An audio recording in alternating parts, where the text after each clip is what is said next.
How home ownership keeps blacks poorer than whites. Welcome to the Shakaama Live Show with your host Shakaama. Hopefully you've watched my wealth versus income video. The racial wealth gap has hit an all-time high while Barack Obama has been president. The median net worth of white households is now 20 times that of black households. Why? First, let me stick a pin in that bubble right there. 20 times that of black households. That is incorrect for the entirety of the black population. This is including single black female heads of household. That means a black female living in a home without a man and has a child or children. That is negative income. This is the same exact point when they say that black females earn less than black males. This is the same point when they say that black female income is $3,000 annually. They include trash the black female head of households in the larger population. While they are in fact black, they double, triple, quadruple, septuple, octuple count them per child as a separate household. When I go look at the data, black annual income is $40-something thousand. Depending on who you look at, it might be $40,000, $42,000, $43,000, $45,000. This is very close to white income, isn't it? Where the white homosexual income is at 50-something thousand. White household income is 46, 47, 48. And then the Asian income is at 50-something plus. Asian beats out all levels of white people. Whether they're homosexual, whether they're single men, single white women, white households, head of households, Asians beat all of you. But the black household income is actually very near that of white household income, not wealth, income. Now I keep harping, you need to go and look at my previous video talking about wealth versus income. We understand briefly that income is paycheck. Income equals paycheck. How much do you have in a paycheck? Wealth has nothing to do with paycheck. Let's continue.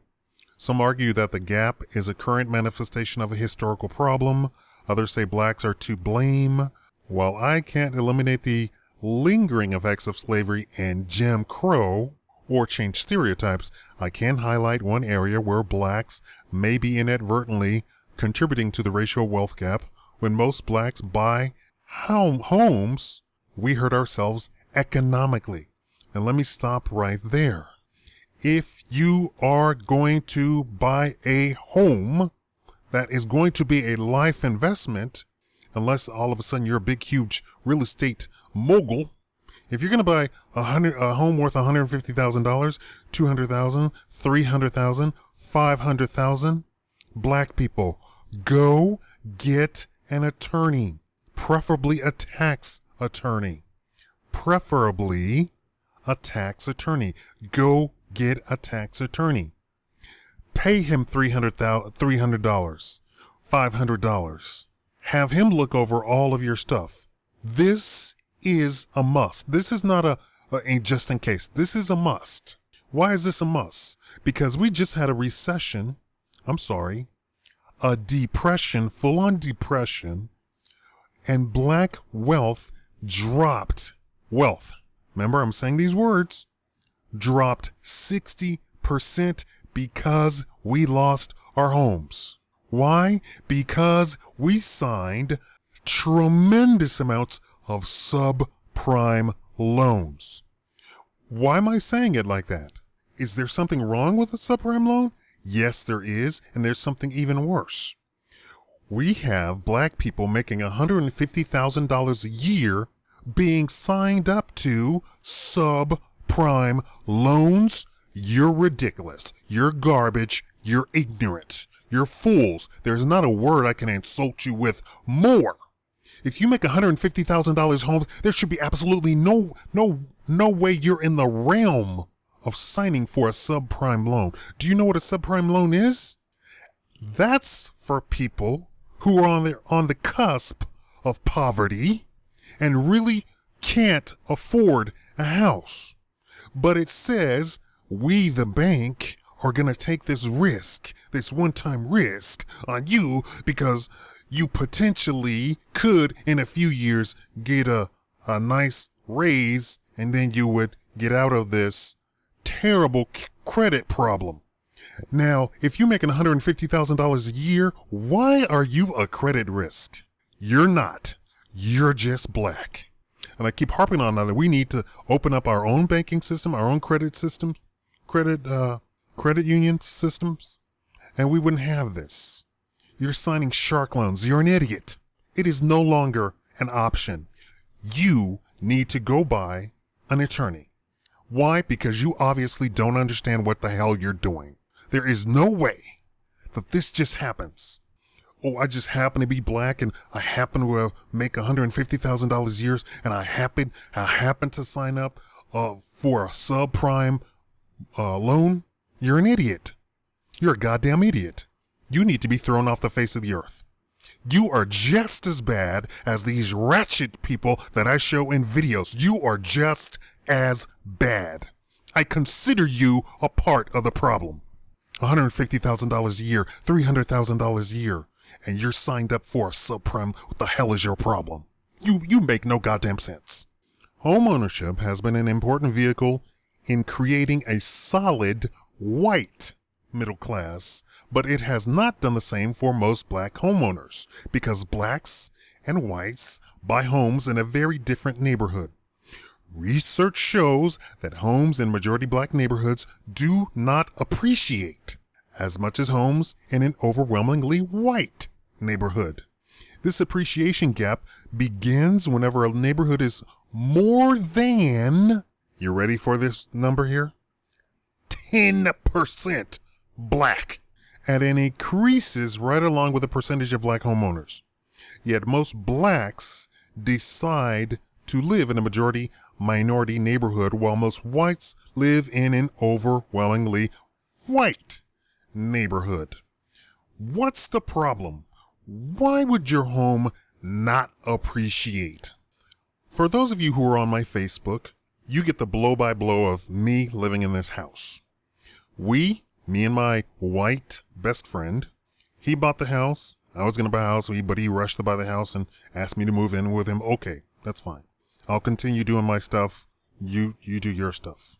But I pressure him to do stuff with the house. I don't want to admit it, but I pressured him probably too much because he, like black people, doesn't know how to read paperwork, doesn't know how to calculate loans, doesn't know how to calculate payments, so he's in a little bit of financial trouble. I try and advise him so he doesn't lose the house. But here's my point.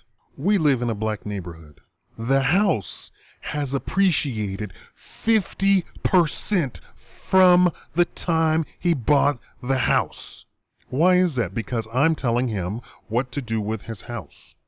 What's the problem with the black neighborhood? There's nothing problem with the black neighborhood. There's nothing problem with being black. You can be smut black and nothing is wrong. How do I know? Because all of my family does the same exact thing that I do. We buy a property and we improve the property. Black people tend to not improve their homes.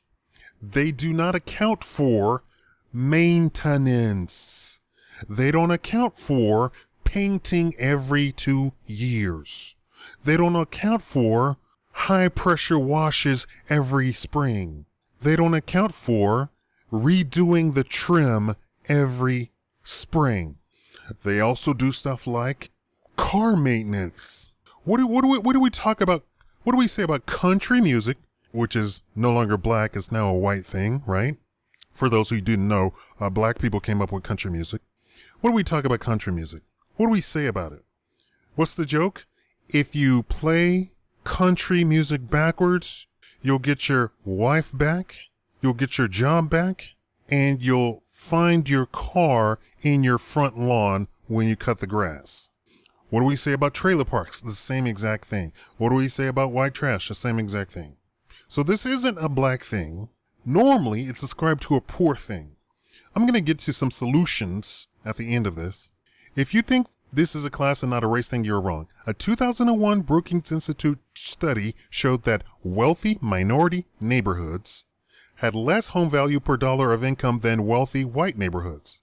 The same study concluded that poor white neighborhoods had more home value per income than poor minority neighborhoods. I don't know what minority means. Are we all of a sudden talking about cholos and black people? I hate when people do that. Stick to black. I'm sticking to black. I'm only talking about black people. The Brookings study was based on a comparison of home value to homeowner incomes in the nation's 100 largest metropolitan areas, and it found that even when homeowners had similar incomes, black-owned homes were valued at 18% less than white-owned homes. The 100 metropolitan areas were where homes to 58% of all whites and 63% of all blacks in the country. Those conclusions are supported by a large body of research. Put simply, the market penalization integration, the higher the percentage of blacks in a neighborhood, the less the home is worth. Even when researchers control for age, social class, household structure, and geography. Now, I'm going to show you just how racist this entire system is at the end.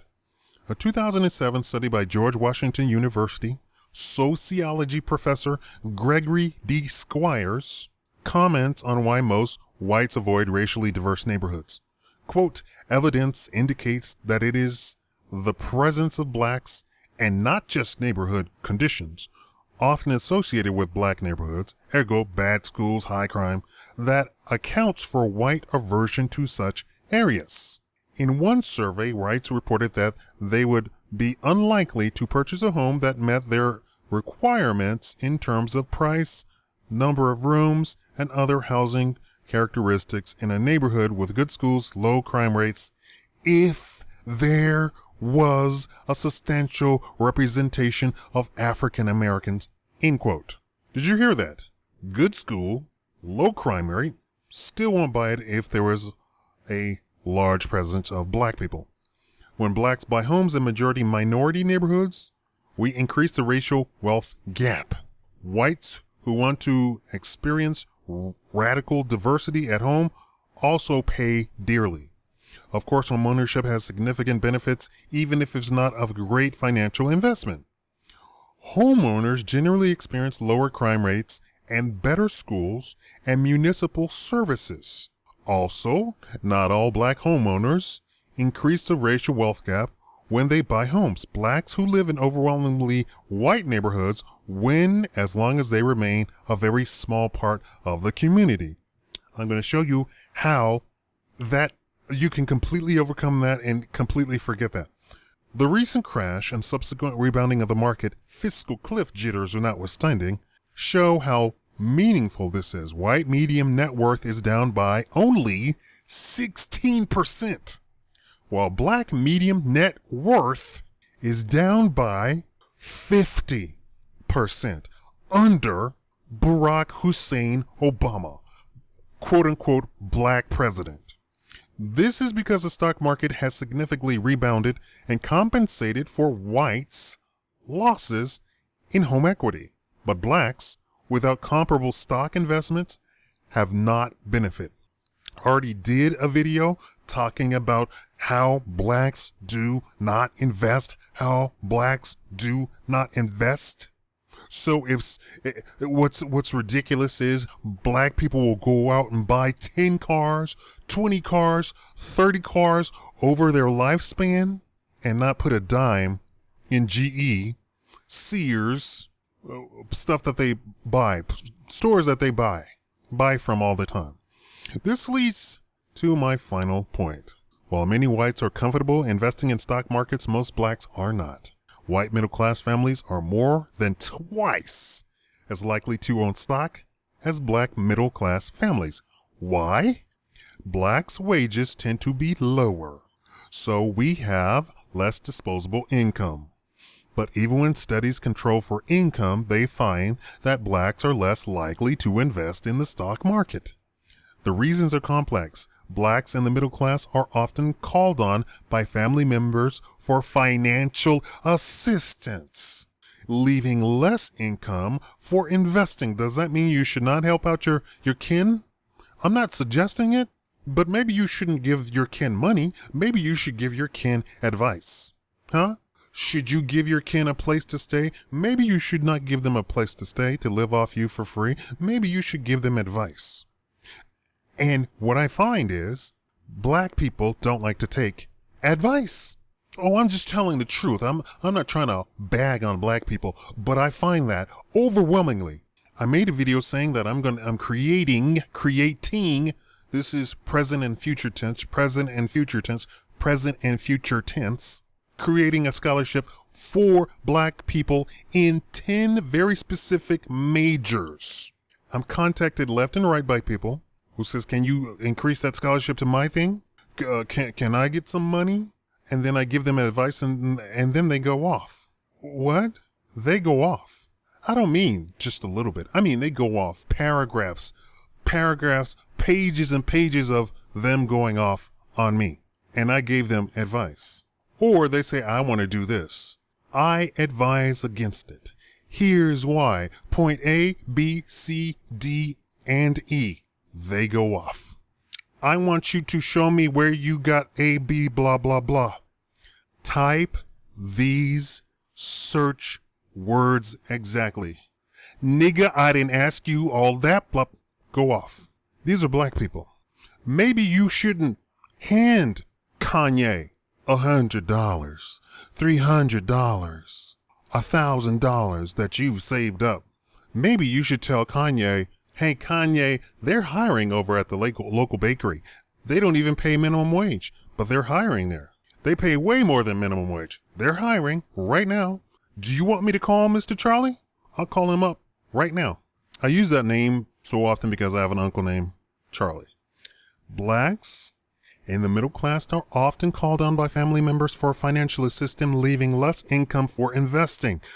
What does this statement suggest to you? This statement suggests that white middle class are not called on by family members for financial assistance, leaving less income for investing. That's exactly what that statement means, right? Because it says blacks in the middle class are often called on by family members for financial assistance, as opposed to what? White middle class people. We're less likely to have grown up in a home where investing in the stock market was commonplace. So we don't see this in the home. And it can't help that the securities industry is overwhelmingly white. Recent data show that fewer than 6% of Wall Street professionals are black. We have a 14% black population in the United States. So a 6% representation on Wall Street is very low. Literally, if you were black and you went around and met all the black people that worked on Wall Street, you would remember each and every one of them. Versus if you tried to meet all the white people that worked on Wall Street, you would never. Probably, first of all, you'd probably never meet all of them because you wouldn't have that much time. And you definitely wouldn't be able to even remember them after like the 1,000th white guy, right? To be sure, investing in the stock market is a risky endeavor, even when you know what you're doing. However, the rewards are great. Investing in stocks not only builds wealth by paying dividends. You know what a dividend is? It's a paycheck as if you were getting income. But all income from stocks is taxed at a much lower rate than income from wages. 15% versus 35%. This problem is not eliminated as black income rises. Let me explain that to you. John Smith and his family, the white people, And Kanye, and his family both make $150,000 a year. Let's say, through all intents and purposes, they have the same exact mortgage. They live in a $350,000 house, each of them. They get a fantastic deal, 4% interest rate on their mortgage, 30% down. The Waltons, though, for a part of their $150,000, reserve every paycheck, 10% of their paycheck, to invest in the stock market. Every quarter, that's every 3 months, they get a dividend check that pays them whatever, right? That's counted as quote unquote income, but it's taxed at the stock rate, which is 15%.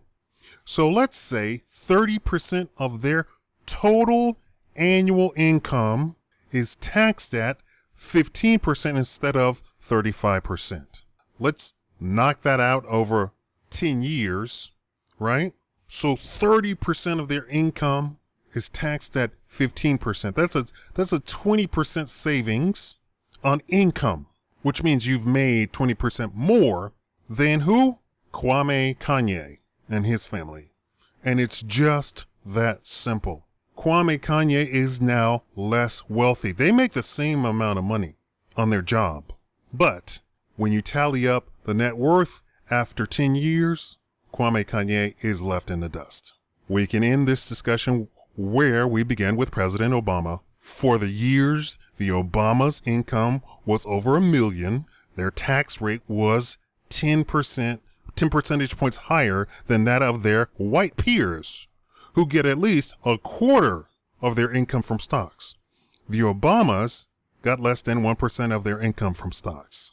Those who would argue that President Obama avoided investing in the stock market because he knew he would run for president someday ignore the reality of the many other presidential candidates with capital gains and or dividend income. Higher income alone will not cure the racial wealth gap. Wealth, not income, wealth.